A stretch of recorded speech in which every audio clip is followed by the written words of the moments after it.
Assalamualaikum warahmatullahi. Bismillah walhamdulillah. Wassalatu wassalamu ala rasulillah wa ala alihi wa sahbihi wa man walah, amma ba'd.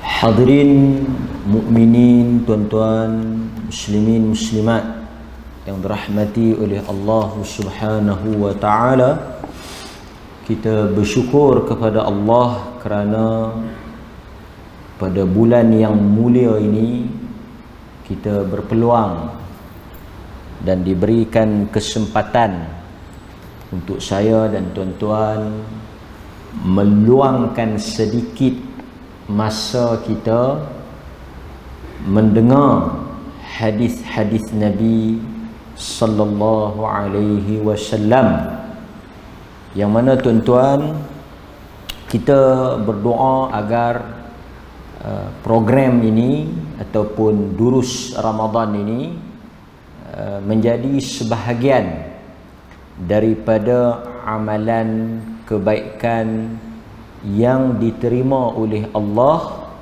di dalam bulan Ramadan al-Mubarak ini. Jadi tuan-tuan, oleh kerana giliran saya adalah pada hari Khamis, iaitu hari ini, dan insya-Allah kalau tidak ada halangan kita akan sempat mengadakan 3 atau 4 kalilah halaqah ataupun durus ini. Jadi oleh kerana kita berada dalam musim yang nampaknya belum menunjukkan tanda-tanda akan berakhir wabak ataupun penyakit COVID ni, yang mana Perlis juga kemarin mencatatkan 3 kes. Kita berdoa agar Allah Ta'ala mengangkat dan menghilangkan terus wabak ini daripada negeri, negara dan seluruh muka bumi Allah Subhanahu wa Ta'ala. Jadi tuan-tuan, saya mengambil kesempatan peluang kita berada di dalam bulan Ramadan, bulan kesabaran, bulan ujian, untuk kita membaca hadis-hadis berkaitan dengan bencana, berkaitan dengan epidemik, penyakit berjangkit ataupun ta'un, yang dikumpulkan di dalam satu buku yang mana dinamakan buku ini Nasamat Al-Aun, yang berhubung dengan hadis-hadis wabak ataupun penyakit. Mudah-mudahan hadis-hadis ini memberikan ilmu dan panduan kepada kita bagaimana sepatutnya seseorang yang mengaku beriman berhadapan dengan situasi yang tidak menentu ini. Dan wal'iyadhu billah, kita mohon perlindungan, nas'alullah al-afiyah wassalamah, kita memohon keampunan, kita memohon keselamatan kepada Allah agar wabak ini tidak terkena kepada kita, keluarga kita dan seluruh masyarakat kita. An Aisyah radhiyallahu anha qalat, daripada Aisyah radhiyallahu anha, dia bertanya atau dia berkata, sa'altu Rasulullah sallallahu alaihi wasallam. Kata Aisyah, aku bertanya kepada Rasulullah sallallahu alaihi wasallam anit ta'un, tentang ta'un. Siapa yang tanya? Aisyah radhiyallahu anha. Dia tanya dekat Rasulullah tentang penyakit ta'un. Ta'un ni penyakit yang berkait dengan kita sebut kolera lah kan, penyakit jangkitan atau wabak yang berkait dengan bawaan air yang tercemar, ta'un ni kan. Okey, yang mana dia menyerang perut. Ta'un ni dia menyerang anggota usus. Dan kita tahu orang yang mati kerana ta'un atau mati kerana sakit di bahagian perut, mereka ini mendapat syahid akhirat. Nabi SAW menyatakan di dalam satu hadis, di antara mereka yang dikategorikan sebagai syuhada, orang-orang yang mati syahid. Syahid ni dia ada dua, syahid dunia, syahid akhirat. Syahid dunia ni orang yang mati di medan perang, itu kita panggil syahid dunia. Ada juga yang tak mati di medan perang, dia dapat syahid juga, syahid akhirat. Apa maksud syahid akhirat? Mereka yang tidak terkorban di medan jihad, tak mati dalam peperangan, tetapi mendapat pahala orang mati syahid. Antara orang yang mati syahid ni siapa? Mereka yang mati disebabkan oleh kesakitan atau penyakit yang menyerang perut.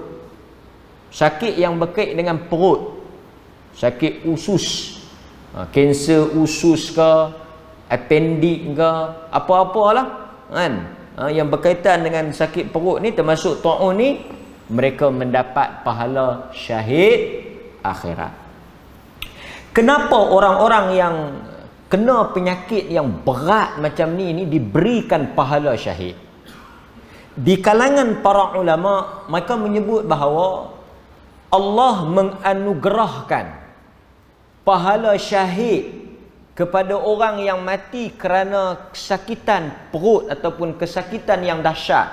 Kita tengok orang yang lemas, orang yang terbakar, orang aksiden, runtuhan, kan, dia duduk dalam satu bangunan runtuh, dia dapat syahid.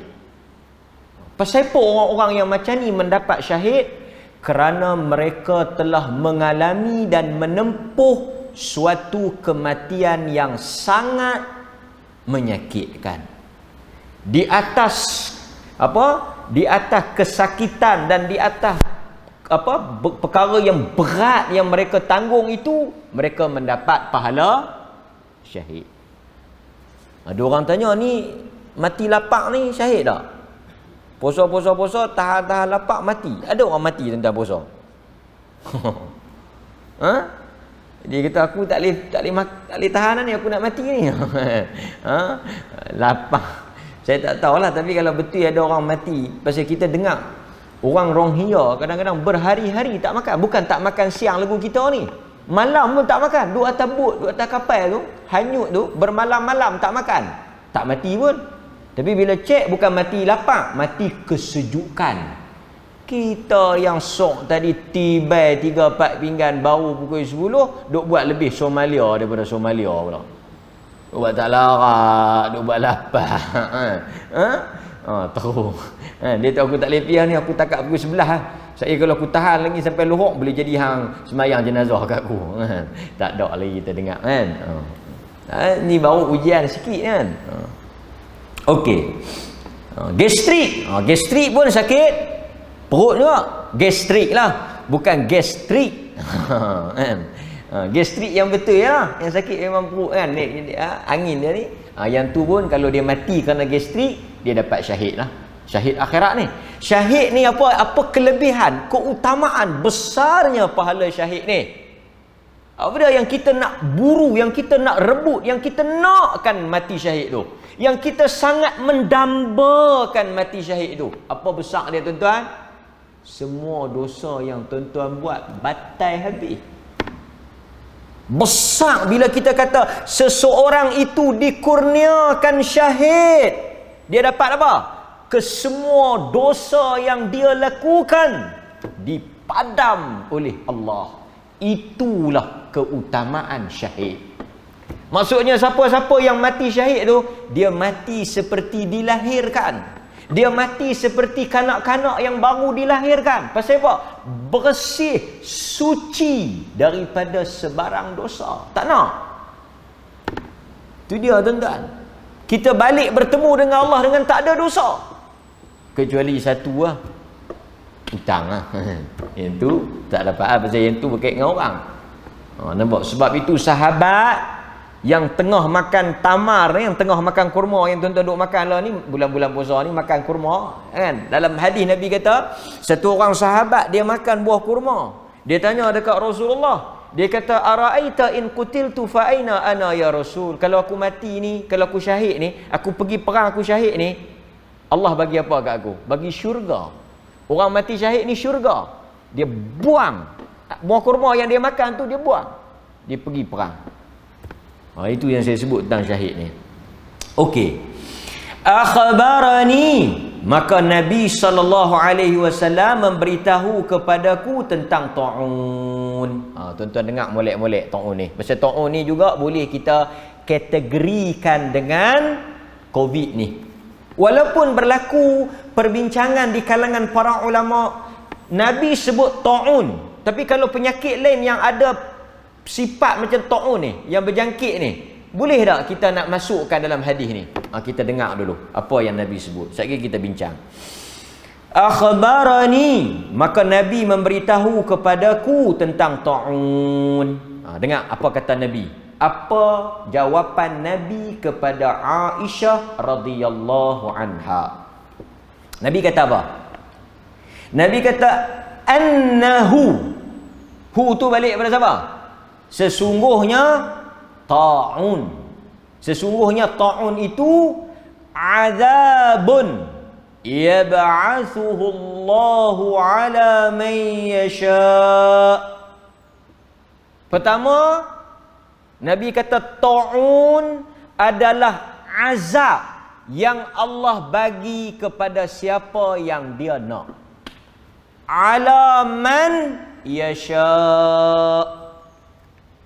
Jadi boleh tak kita katakan penyakit, suatu musibah itu sebagai azab?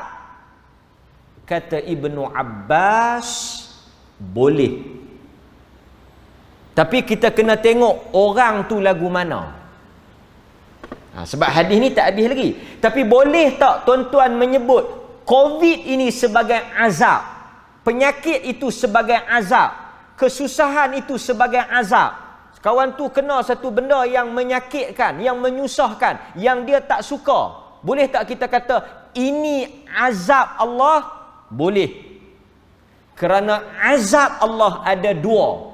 Azab dunia dan azab akhirat. Itu dia. Jadi tak salah kita nak guna terminologi. Tak salah kita nak guna, kita nak kata, cuma kita nak kata tu kita kena tengok dululah kan. Macam orang main sembahyang apa semua kan, tiba-tiba motor dia hilang, azab Allah kepada hang. Dia aku balik sembahyang lorok ni azab apa? So kita nak kena clarify, nak kena tengok dulu nak guna tang mana. Okey.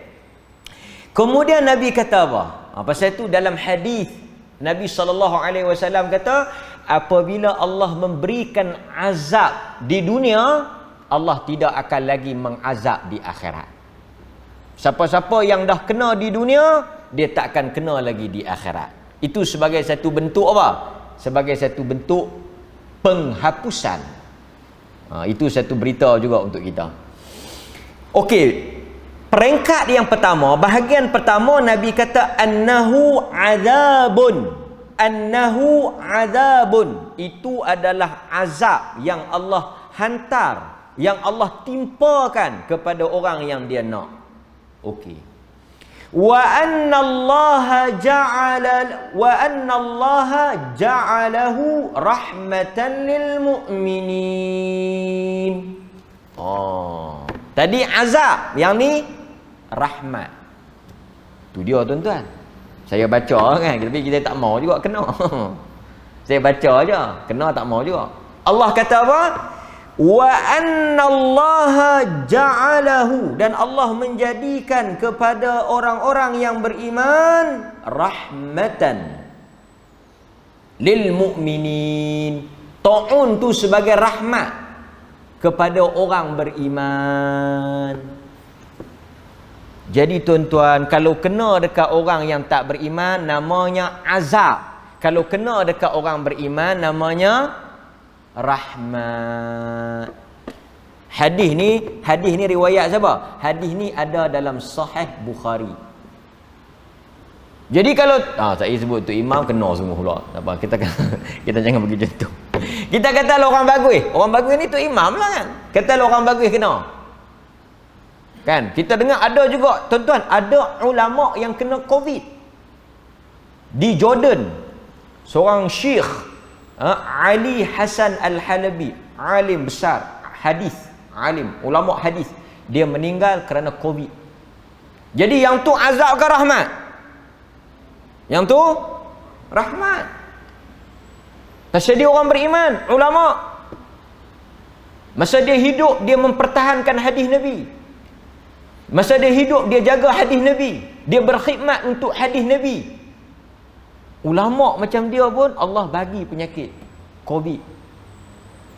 Pasal itu kita kena tengok dari dua sudut pandang, dua pintu. Kita tak boleh pukul rata. Semua ni bala, semua ni azab. Pasal Nabi kata ada yang Allah hantar sebagai azab, ada yang Allah hantar rahmatan. Rahmatan yang Allah hantar sebagai rahmat kepada siapa? Lil mu'minin. Jadi tuan-tuan, saya nak habaq berdasarkan hadis ni juga. Tuan-tuan kena setujulah pasal yang ni memang terbukti dah. Penyakit ni, penyakit tak kira lah taun ke, covid ke, apa ke, penyakit ke yang kata berjangkit ni, kita beriman apa? Nak kena bagi jelas ni. Tajuk ni sepatutnya duk ingat, tak payah nak baca dah, tapi duk nampak macam tak ada nak kesudah penyakit ni. Penyakit covid ni nampak macam tak sudah dah. Duk naik lagi, tapi kita baca bila sebagai satu manfaat untuk kita nak berhadapan dengan dia. Tuan-tuan, berdasarkan hadis ni, Allah yang mengenakan penyakit kepada siapa yang dia nak. Jadi kita punya sikap kita ni, sebut saya tuan-tuan, saya peringat diri saya dan diri tuan-tuan ni, mulai daripada hari ni, sebenarnya sebelum ni pun kita dah kena, cuma peringat balik, perkemah balik. Kena ataupun tidak merupakan ketentuan, kehendak dan juga takdir Allah. Ini kita nak sebut pada diri saya dan diri tuan-tuan. Pasal apa? Allah kata dia menjadikan. Dia yang menjadikan. Ada dia jadi kat kawan tu, ada dia jadi kat kawan ni. Tengok orang. Dia yang pilih. Pelik tak tuan-tuan? Duduk satu rumah dengan pesakit COVID tapi negatif. Yang tak duduk pula sangkut. Betul tak? Bisa jumpa tak? Banyak kes ni. Bukan ta'un ni, ta'un kot lah tak ada. Ni COVID ni. COVID ni misteri. Tak tahu punca pun tak tahu. Tanya dia ada pergi tak tempat-tempat red zone? Tak ada. Ada tak kontak dengan siapa-siapa yang kena? Tak ada. Dia kata dia duduk rumah saja. Dia tak pi mana-mana. Kalau kata pi rata kot kena. Ni ada yang duduk rumah tak pi mana-mana. Kena. Ada yang dia panggil apa, nama apa tak tahu. Ada istilah yang dia sebut tu, yang apa, yang tak diketahui punca tu. Yang tak ada kaitan, tak ada kontak rapat, tak ada pergi mana, kena. Kita orang beriman, kita berhati-hati, berjaga-jaga, berwaspada, berusaha. Tengok tuan-tuan semua bagus, pakai mask, bawa sejadah, jaga jarak. Tapi kalau nak kena, kena. Ya, dia kata saya tak pergi pasal Ramadan pun kena. Yang pergi pasal Ramadan tak kena pula. Kalau saya tahu baik saya pergi. Dia membal. Tapi kita nak habaq apa? Ini merupakan ketentuan Allah. Kalau kita beriman, kena kat kita rahmah. Rahmah. Dapat rahmat Allah. Penyakit itu rahmat Allah. Nampak? Okey. Tak apa, kita sambung. Tak habis lagi. Nabi kata lagi, laisa min ahadin yaqa'u at-ta'un fayamkuthu fi baladihi sabiran muhtasiban. Nampak tuan-tuan? Nabi kata apa? Jika seseorang itu berada di suatu tempat yang mana berlakunya ta'un, dia duduk di tempat yang kena ta'un tu, dia melihat penularan. Dia macam kita lah ni duduk di tak ada tempat yang tak ada COVID ni kan. Nabi kata siapa-siapa yang duduk di satu tempat yang berlaku penyebaran wabak tu, fayamkusu, dia mesti terus duduk di situ. Dalam hadis yang lain Nabi tak pergi keluar, tapi dalam hadis ni Nabi kata apa? Dia duduk di tempat yang penyakit tersebar tu, fayamkusu, dia duduk, dia stay di situ. Dia tak lari, dia duduk. Kemudian apa? Fi baladihi sabiran, dalam berkeadaan dia sabar. Dalam berkeadaan dia sabar. Dalam berkeadaan dia sabar, muhtasiban, dalam keadaan dia mengharapkan pahala. Okey, Nabi bagi satu guideline. Siapa-siapa yang duduk tempat berlakunya ta'un ni, penularan ta'un dan wabak penyakit ni yang tersebar, penyakit-penyakit, dia duduk di situ, di tempat tu, dia duduk terus. Dia stay. Masa dia duduk tu, dia ada dua sifat. Pasal apa hang tak lari? Pasal apa hang duduk di sini? Yang pertama, dia sabar. Dia sabar menanggung. Tuan-tuan, orang kena dengan orang tak kena macam kita ni, yang tak kena COVID ni, alhamdulillah tak kena, tapi ada tak kesan dia kat kita? Ada. Kita yang tak kena ni pun tak bebas macam orang yang kena. Kesan ekonomi, kesan sosial. Kita yang tak kena ni pun terpaksa hidup macam orang yang kena. Maksudnya orang yang tak kena COVID, tak kena penyakit pun, dia juga ada kesan pada diri dia. Maka kita sabar. Muhtasiban, untuk pujuk diri kita, tuan-tuan. Allah kata apa? Nabi sebut apa? Harapkanlah pahala. Bukan sikit anak punya kesan ni. Berapa banyak syarikat bankrupt, orang kena buang kerja, yang bercerai-berai, yang macam-macam jadi kan. Macam-macam jadi COVID ni, macam-macam. Ni, yang terbaru. Tuan-tuan, saya tak tahu ada anak duduk luar. Ni, nak abang siap-siap dah. Kementerian Kesihatan cadang apa? Ni, raya ni. Kementerian Kesihatan dah cadang dah. Ni, keluar dalam berita. Kementerian Kesihatan dah abang awal dah. Tuan-tuan kena sabar. Dan harapkan pahala. Tak boleh rentah negeri.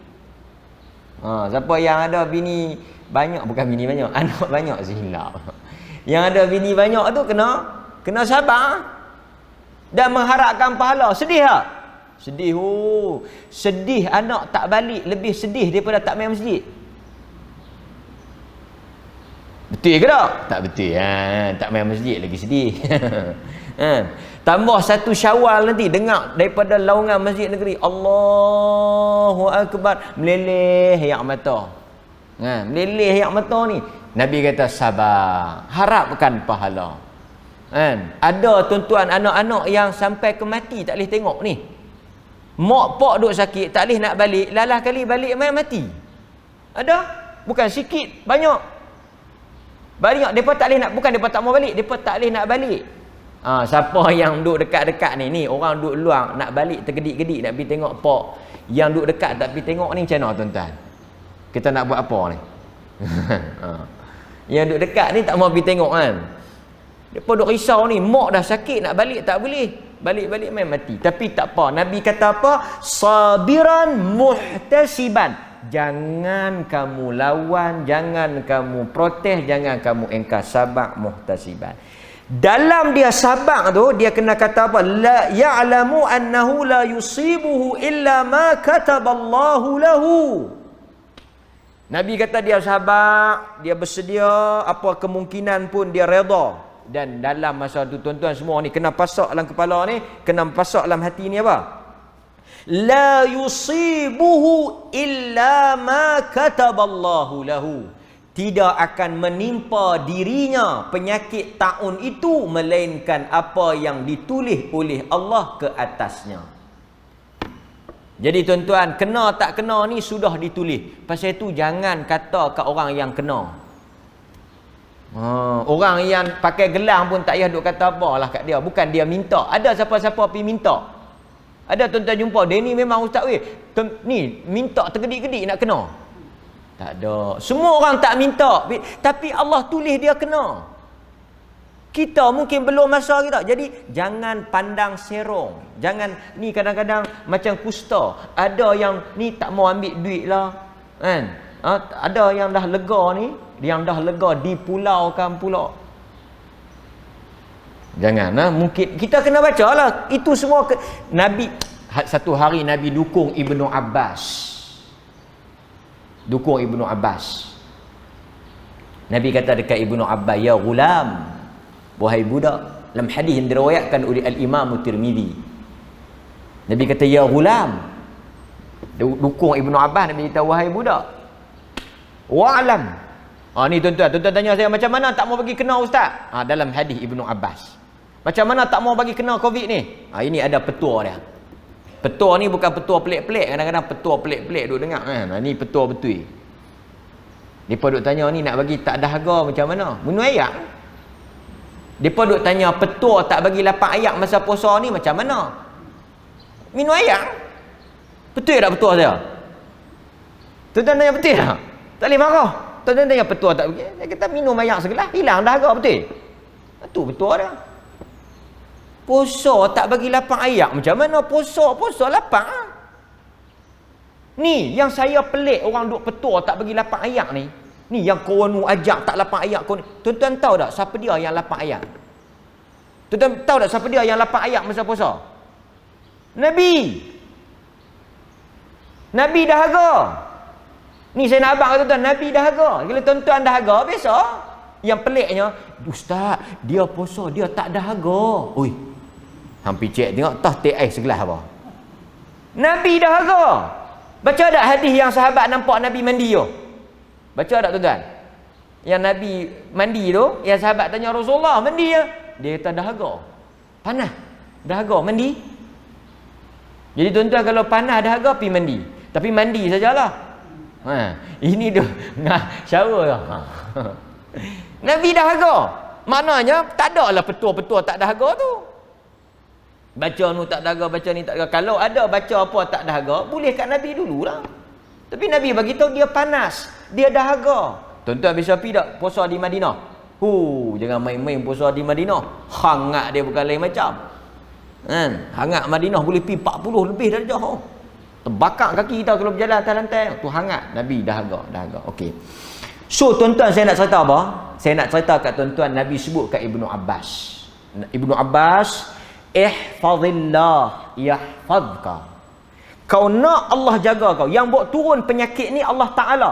Yang bagi ada penyakit ni Allah Ta'ala. Yang bagi jangkit tak jangkit ni Allah Ta'ala. Nak bagi kena tak kena ni siapa? Allah Ta'ala. Macam mana nak bagi dia jaga kita? Nak bagi dia jaga kita, Nabi ajak Ibnu Abbas, kau jaga dia dulu. So saya nasihat dari tuan-tuan, jaga Allah, Allah akan jaga tuan-tuan. Jaga Allah tu macam mana? Semayang. Kata para ulama, jaga Allah dengan maksud menjaga suruhannya dan meninggalkan larangannya. Itu maksud jaga Tuhan. Jaga Tuhan tu, buat yang dia suruh, jangan buat sekali-kali, jangan duk berani buat apa yang dia larang. Kalau pergi buat benda dia larang, dia tak jaga kita. Dia biar kita lingkup. Dia biar kita jaga dia. Pasal tu tuan-tuan duk baca tak waktu pagi? Doa tu. Baca tak waktu pagi? Wala takilni ila nafsi tarfata ain. Baca tak? Kita minta dekat Allah, wala takilni ya Allah. Jangan kau biarkan diri aku. Ya Allah, kita minta dekat Allah pagi-pagi, kita minta dekat Allah apa? Ya Allah, jangan kau biar diri aku ni aku jaga sendiri. Walaupun sekelip mata, jangan biar kau jaga aku ya Allah. Aku tak boleh jaga diri aku. Kita jangan rasa kita boleh jaga tuan-tuan. Sekelip mata pun kita tak boleh jaga. Ada orang duk bawa kereta elok-elok, bukan ada masalah apa pun. Dia terlak micro sleep. Dia terlak sat ya, mati terus. Sebab tu kalau tuan-tuan nak terlak sungguh-sungguh. Jangan terlak sat-sat. Terlak sungguh-sungguh. Biar padan. Ini tengah-tengah bawa terlak sat ya. Pasal tu kita sangat, yang kata insan, yang kata hamba saya tuan-tuan ni, kita sangat berharap dengan penjagaan Allah. Sangat bergantung pada diri Allah Ta'ala. Sangat. Kita sangat bergantung pada Allah. Sekelip mata pun Nabi kata jangan biar. Tu dia yang kata hamba lemah ni. Jadi nak macam mana nak Allah jaga kita? Kita jaga Allah. Nabi kata kat Ibnu Abbas, wa'lam law anna hadhihi al-ummah law ijtama'an an yadurruka bi syai'. Kalau semua orang nak bagi tak elok, tak jadi. Kalau semua nak bagi tak elok, tak jadi tuan-tuan. Buat semua nak bagi kena kat kita, tak jadi. Tak jadi tuan-tuan. Pasal apa? Allah tak nak. Kalau semua nak selamatkan kita, nak jaga kita, kan, vaksin pun kena. Dan vaksin ni, vaksin yang tuan-tuan nak cucuk kan, orang tua-tua warga mah kan, tuan-tuan cek tak 19 ni dia pun cucuk. Tuan-tuan doa banyak-banyak nak cucuk ni. Bukan apa saya tak gempang apa. Dia kata macam mana orang masjid? Orang masjid kita cucuk tak cucuk mati juga. Cucuk tuan-tuan. Depa tak mau pergi cucuk ni, depa kata cucuk mati. Tak tuan-tuan, jangan buat malu orang masjid. Orang masjid akidah kuat. Kan, akidah kuat, cucuk. Nak mati sampai masa. Kan, ada yang duk beratok nak cucuk mati, tak ada cucuk. Mati. Jadi jangan takut pergi cucuk. Okey, sebab saya nak sebut apa kata tuan-tuan? Saya nak sebut kalau semua orang nak buat baik pada kita, buat segala perancangan nak selamatkan kita, Nabi kata kalau Tuhan kata kena. Nampak? Tapi Nabi telah janjikan tuan-tuan, hadis ni sangat bagus tuan-tuan, sangat menarik. Nabi kata apa? Illa kana lahu misl ajri syahid. Orang yang dia sabar, dia mengharapkan pahala, dia tetap kekal di tempat tersebut, dia percaya ini semua takdir ketentuan Allah, dia tidak mengingkari dengan apa yang Allah tentukan pada dia. Kalau kena pada dia, kalaulah apa-apa berlaku pada dia, dia mendapat pahala seperti orang yang mati syahid. Yang saya kata tadi dua benda, dosa diampunkan dan dia masuk syurga. Tuan-tuan kena penyakit Covid, katakanlah tuan-tuan mati, tuan-tuan dapat syahid. Pasal dia termasuk dalam penyakit berjangkit yang boleh kita kiaskan dengan taun, penyakit wabak. Tapi kita sabar dan kita mengharapkan apa? Adakah hadis ni menunjukkan kita kena serah diri? Tak. Kita tak payah serah diri. Kita bukan maksud beriman tu maksud kita tak buat apa-apa prevention dah. Kita buat prevention, tapi kita percaya kalau Allah nak bagi kena juga. Nampak tuan-tuan hadirin mukminin, itulah hadis yang sempat kita kongsi pada kali ini. Mudah-mudahan Allah Taala merahmati kita, melindungi diri kita, dan tuan-tuan teruskanlah. Jangan buat alasan Covid ni tak main sembahyang, teruskan salat. Ini termasuk menjaga Allah dan Allah akan jaga kita. Wassallallahu ala nabiyina Muhammad wa ala alihi wasahbihi wasallam. Walhamdulillahirabbil alamin. Wassalamualaikum warahmatullahi wabarakatuh.